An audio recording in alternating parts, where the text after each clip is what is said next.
प्रधानमंत्री नरेंद्र मोदी 3 यूरोपीय देशों की अपनी सफल यात्रा के बाद आज दिल्ली लौट आए हैं।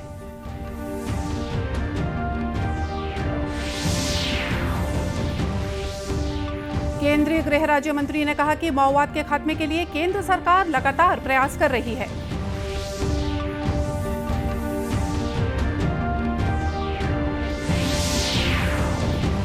दसवीं और 12वीं में टॉप करने वाले विद्यार्थियों को राज्य सरकार कराएगी हेलीकॉप्टर राइड।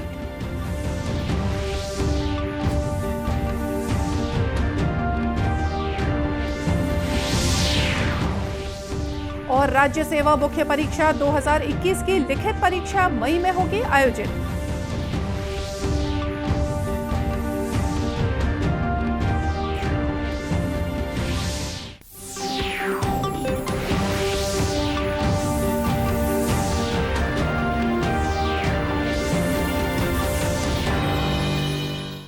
नमस्कार, आप देख रहे हैं दूरदर्शन समाचार। मैं हूं मोनिका शर्मा और आइए अब देखते हैं समाचार विस्तार से। प्रधानमंत्री नरेंद्र मोदी 3 यूरोपीय देशों की अपनी सफल यात्रा के बाद आज दिल्ली लौट आए हैं। इससे पहले प्रधानमंत्री श्री मोदी ने कल पेरिस में फ्रांस के राष्ट्रपति इमैनुअल मैक्रों के साथ बातचीत की। विदेश मंत्रालय के बयान में कहा गया है कि प्रधानमंत्री ने पेरिस में श्री मैक्रों से मुलाकात की और शिष्टमंडल स्तर की वार्ता की। दोनों नेताओं ने रक्षा, अंतरिक्ष, समुद्री अर्थव्यवस्था, गैर रक्षा, परमाणु और दोनों देशों के बीच जनता के संबंधों समेत समूचे विषयों पर द्विपक्षीय मुद्दों पर चर्चा की।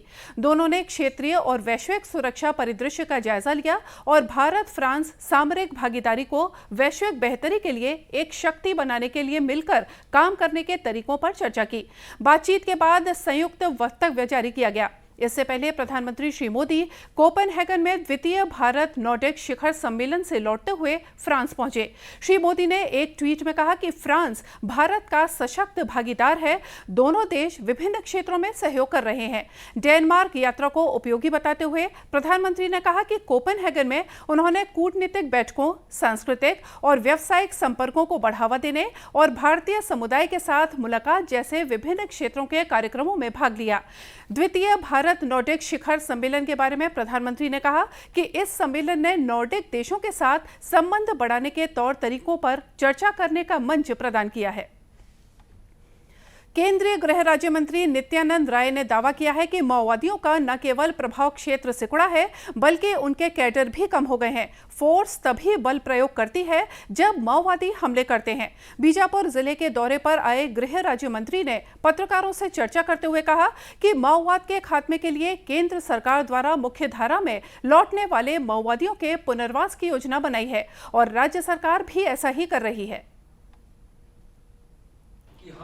ऐसे लोगों को जिनको गुमराह किया गया हो, जो अशिक्षा के कारण कहीं न कहीं दुनिया से परिचित नहीं हो, दुनियादारी से परिचित नहीं हो, आज एक अच्छी जिंदगी के लिए जिन जिन चीजों की जरूरत है आज देश भर के लोगों को प्राप्त हो रहा है, लेकिन नक्सलवाद क्षेत्रों में इसका अभाव रहा है। तो कैसे इस अभाव को दूर किया जाए? हम आह्वान भी करना चाहेंगे, अनुरोध करना चाहेंगे कि जो नक्सलवाद की नीति को जो अपनाए हैं। गृह राज्य मंत्री ने यह भी कहा कि माओवाद के खात्मे के लिए सड़क, बिजली, पानी और अस्पताल सहित अन्य मूलभूत सुविधाएं गांव तक मुहैया कराई जा रही हैं। बीजापुर प्रवास के बारे में उन्होंने कहा कि देश के हर कोने का विकास ही केंद्र सरकार का उद्देश्य है। पहले आकांक्षी जिलों में विकास कार्य ठप पड़े हुए थे। प्रधानमंत्री नरेंद्र मोदी ने पिछड़े और वामपंथ अधिवाद प्रभावित जिलों को आकांक्षी जिले बनाकर विकास कार्यों में तेजी लाई है। गृह राज्य मंत्री ने कल बीजापुर में कलेक्टर और अन्य अधिकारियों की बैठक लेकर पोषण, शिक्षा, स्वास्थ्य, कृषि, अधोसंरचना सहित विभिन्न कार्यों की भी समीक्षा की। मुख्यमंत्री भूपेश बघेल ने कहा है कि 10वीं और 12वीं के टॉप करने वाले विद्यार्थियों को राज्य सरकार हेलीकॉप्टर राइड कराएगी। मुख्यमंत्री ने आज राजपुर में आयोजित पत्रकार वार्ता में ये जानकारी दी। उन्होंने कहा कि विद्यार्थियों को आगे बढ़ने और प्रोत्साहित करने के लिए 10वीं और 12वीं के जो विद्यार्थी अपने जिले में टॉप करेंगे उन सभी विद्यार्थियों को हेलीकॉप्टर राइड कराएंगे।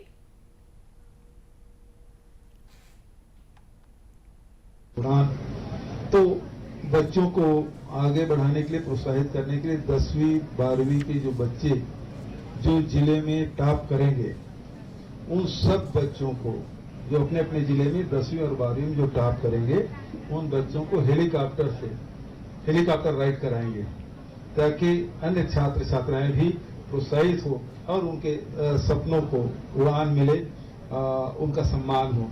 तो सरकार की ओर से हेलीकॉप्टर राइड उन लोगों को कराया जाएगा। ये इस आप लोगों के माध्यम से पूरे प्रदेश में मैं घोषणा करता हूँ।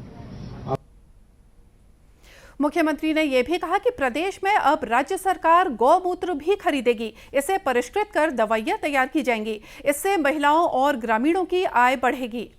मुख्यमंत्री ने आज राजपुर में बलरामपुर रामानुजगंज जिले के अधिकारियों की बैठक लेकर जिले के विकास योजनाओं पर चर्चा की। इस दौरान उन्होंने अच्छे कार्य करने के लिए अधिकारियों की सराहना की, तो वहीं उन्हें अपने अपने काम में मुस्तैद रहने की हिदायत भी दी। मुख्यमंत्री ने अधिकारियों से कहा कि राज्य सरकार की विकास अवधारणा के केंद्र में सबसे गरीब व्यक्ति है। अधिकारी यह सुनिश्चित करें कि आम जनता को शासन की योजनाओं का पूरा लाभ मिले। मुख्यमंत्री ने आज राजपुर में 31 करोड़ रुपए से ज्यादा के विभिन्न विकास कार्यों का लोकार्पण और भूमि पूजन भी किया। जैसा कि आपको जानकारी है, मुख्यमंत्री गत 4 मई से प्रदेश के सभी विधानसभा क्षेत्रों का दौरा कर जन समस्याओं का निराकरण कर रहे हैं। वहीं भारतीय जनता पार्टी द्वारा कार्यकर्ताओं को बूथ स्तर पर जोड़ने और मजबूत करने के लिए आज से कुशाभाऊ ठाकरे जन्म शताब्दी कार्य विस्तार योजना की शुरुआत प्रदेश में कर दी गई है। इसके तहत विभिन्न बूथों और कार्य विस्तारक शक्ति केंद्रों में 20 मई तक कार्यक्रम आयोजित किए जाएंगे। इस दौरान प्रदेश के प्रमुख पदाधिकारी शक्ति केंद्रों में जाकर कार्यकर्ताओं से अपने बूथ और शक्ति केंद्र को और मजबूत करने पर चर्चा करेंगे। इसी कड़ी में आज दुर्ग जिला भाजपा इकाई द्वारा शक्ति केंद्र कार्य विस्तार योजना कार्यक्रम का आयोजन किया गया। इस अवसर पर राज्यसभा सांसद डॉक्टर सरोज पांडे ने सिकोला भाटा पटरी पार मंडल में जाकर मंडल कार्यकर्ताओं की बैठक ली और कार्यकर्ताओं से प्रत्येक बूथों तक जाने का आह्वान किया। सुश्री पांडे ने दूरदर्शन समाचार से बातचीत करते हुए कहा कि प्रदेश में भाजपा के 15 वर्ष के कार्यकाल, प्रधानमंत्री नरेंद्र मोदी के प्रधानमंत्री बनने के बाद देश में आए सकारात्मक परिवर्तन और उनके जनोपयोगी कार्यों के बारे में कार्यकर्ताओं को विस्तार से बताएंगे। साथ ही छत्तीसगढ़ सरकार की विफलताओं के बारे में भी जनता को जानकारी देंगे।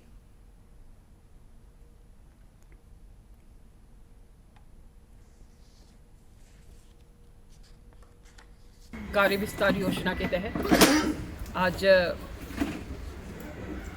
पटरी पार मंडल में मेरा स्वयं का आना हुआ है। भारतीय जनता पार्टी के द्वारा कार्य विस्तार योजना की 5 तारीख से शुरुआत हो रही है, जो आने वाले 20 तारीख तक चलेगी। ये योजना हम प्रधानमंत्री जी की योजनाओं को लेकर जनता के बीच में जा रहे हैं, बूथ पर जा रहे हैं और हम मानते हैं कि बूथ जीता चुनाव जीता। हमारे बूथ को मजबूत करने के लिए हमारे भारतीय जनता पार्टी के सभी कार्यकर्ता इसमें शामिल हो रहे हैं और आने वाले समय में हम अपने बूथ पर हमारे प्रधानमंत्री जी की तमाम योजनाओं को लेकर जनता के बीच में जाएंगे। तो जैसा कि देखा जा रहा है कि दोनों प्रमुख राजनीतिक दल इस समय प्रदेश में अगले साल होने वाले विधानसभा चुनाव की तैयारियों में जुट गए हैं। कांग्रेस और भारतीय जनता पार्टी की इन तैयारियों के क्या मायने हैं, जानते हैं हमारे संवाददाता मनोज सोनोने से। हेलो, आवाज नहीं आ रहा। हेलो, हाँ जी मनोज सोनोने जी, आपका स्वागत है। मैं आपसे ये जानना चाहूंगी। हेलो, हाँ बोलिए। जी मनोज जी, मैं आपसे ये जानना चाहूंगी कि जैसा कि हमने अभी समाचारों में देखा कि जो हमारे प्रदेश के मुख्यमंत्री हैं भूपेश बघेल जी, वो भेंट मुलाकात कार्यक्रम के जरिए जो 90 विधानसभा क्षेत्र हैं उनका दौरा कर रहे हैं और जन समस्याओं का निराकरण करने की कोशिश कर रहे हैं। तो इसको कैसे देखा जा सकता है कि जो विधानसभा चुनाव आने वाले हैं 2023 में, क्या उनकी तैयारियां शुरू हो गई हैं, ऐसा हम मान लें? बिल्कुल, जैसे हम सब जानते हैं कि अगले साल दिसंबर में राज्य की विधानसभा के चुनाव होने वाले हैं और इसी के सिलसिले में मुख्यमंत्री पूरे प्रदेश का और पूरे विधानसभा क्षेत्रवार वो दौरा कर रहे हैं और इसमें जो जिस तरह से उनकी पहल दिखने को मिल रही है, सभी लोगों से मिल रहे हैं, उनके जन समस्या को सुन रहे हैं और इससे हम एक अंदाजा निकाल सकते हैं कि आगामी जो विधानसभा चुनाव इसकी तैयारी में कांग्रेस पार्टी और मुख्यमंत्री स्वयं जुट गए और आने वाले जिलों में ऐसे और भी सिलसिला मुख्यमंत्री के मुलाकातों का हमें दिखाई देगा। जी, तो बटू जी, ये तो हुई कांग्रेस की बात। अब अगर बीजेपी की बात करें, भारतीय जनता पार्टी की बात करें, तो भारतीय जनता पार्टी ने भी एक कार्यक्रम शुरू किया है जो कि है कार्य विस्तार योजना। तो इसके बारे में आप हमारे दर्शकों को क्या जानकारी देंगे? जी निश्चित ही, जिस तरह के जो प्रदेश के दोनों प्रमुख दल है, कांग्रेस और भारतीय जनता पार्टी, दोनों ने ही अपनी तैयारी विधानसभा चुनाव की तैयारी शुरू कर दी है। प्रदेश में भारतीय जनता पार्टी द्वारा ही अपने बूथ स्तर को सक्षम बनाने के लिए विविध प्रकार के कार्यक्रम चलाए जा रहे हैं। और साथ ही साथ अभी जो प्रदेश राज्य सरकार ने जो एक कानून बनाया, एक आदेश जारी किया कि कोई भी बिना इजाजत के सभा सम्मेलन या कोई सभाएं नहीं कर सकते, तो उसके खिलाफ भी भारतीय जनता पार्टी आने वाले दिनों में राज्य में आंदोलन करने जा रहे हैं। तो ये सब अगर राजनीतिक गतिविधियां देखें तो हम ये कह सकते हैं कि आने वाले विधानसभा का बिगुल बज चुका है, या बजने के लिए वो जिस तरह का माहौल राजनीतिक माहौल गर्म होने हमें आने वाले दिनों में दिखाई देगा। जी बिल्कुल मनोज जी, ऐसा कि हम देख सकते हैं कि जो प्रमुख पार्टियां हैं, भारतीय जनता पार्टी और कांग्रेस, वो दोनों ही अपनी अपनी चुनावी तैयारियों में जुट गई है। जानकारी के लिए धन्यवाद। खबरों में आगे बढ़ते हैं। छत्तीसगढ़ लोक सेवा आयोग द्वारा राज्य सेवा मुख्य परीक्षा 2021 की लिखित परीक्षा आगामी 26, 27, 28 और 29 मई को आयोजित की जाएगी। यह परीक्षा अंबिकापुर, बिलासपुर, दुर्ग, भिलाई और रायपुर जिलों के निर्धारित परीक्षा केंद्रों में ऑफलाइन होगी।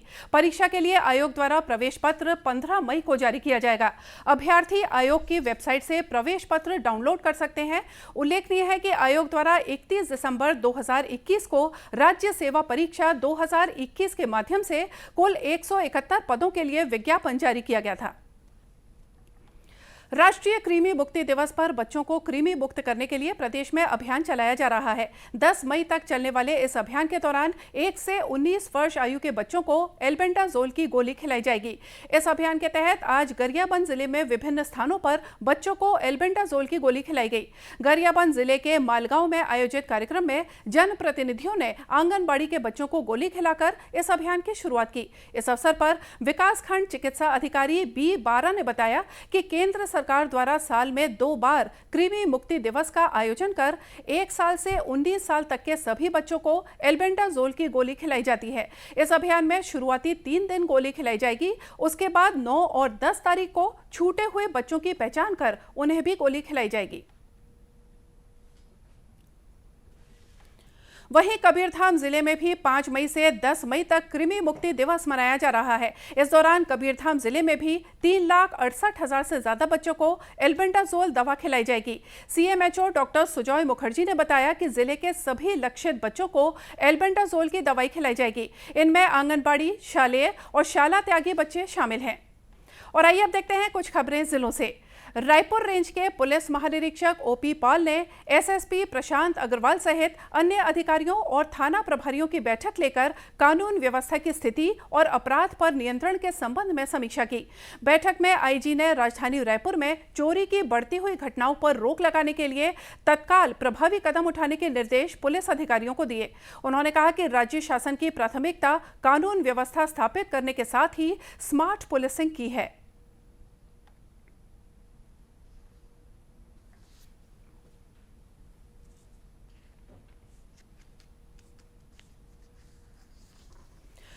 महासमुंद वनमंडल क्षेत्र के ग्राम छिंदौली, बेलडी और गिरना में तेंदुपत्ता तोड़ने गए ग्रामीणों पर वन्य प्राणी लकड़बग्घा ने हमला कर दिया।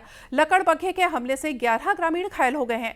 सूचना मिलने पर वन विभाग की टीम मौके पर पहुंची और एम्बुलेंस की मदद से सभी घायलों को सामुदायिक स्वास्थ्य केंद्र पिथौरा लाया गया, जहां प्राथमिक उपचार के बाद 10 घायलों को छुट्टी दे दी गई। गंभीर रूप से घायल एक अन्य व्यक्ति को रायपुर रेफर किया गया है।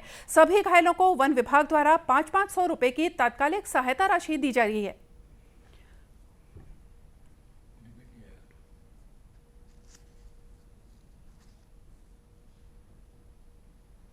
बेमेतरा जिले में धान खरीदी के बाद जीरो शॉर्टेज की जांच पड़ताल को लेकर कवायद शुरू हो गई है। जिले की 122 सहकारी समितियों में समर्थन मूल्य पर धान खरीदी की गई थी। 84 समितियों में धान के जीरो शॉर्टेज की स्थिति है। वहीं जिले की 38 समितियों से ज्यादा धान का उठाव होना बाकी है। जिला विपणन अधिकारी आशुतोष कोसरिया ने बताया कि धान का स्टॉक कम होने के कारण इन समितियों में गाड़ी नहीं पहुंच पा रही है। कलेक्टर के माध्यम से डीओ काटने के लिए पत्र लिखा गया है। और इसी के साथ ये समाचार बुलेटिन यही समाप्त हुआ। नमस्कार।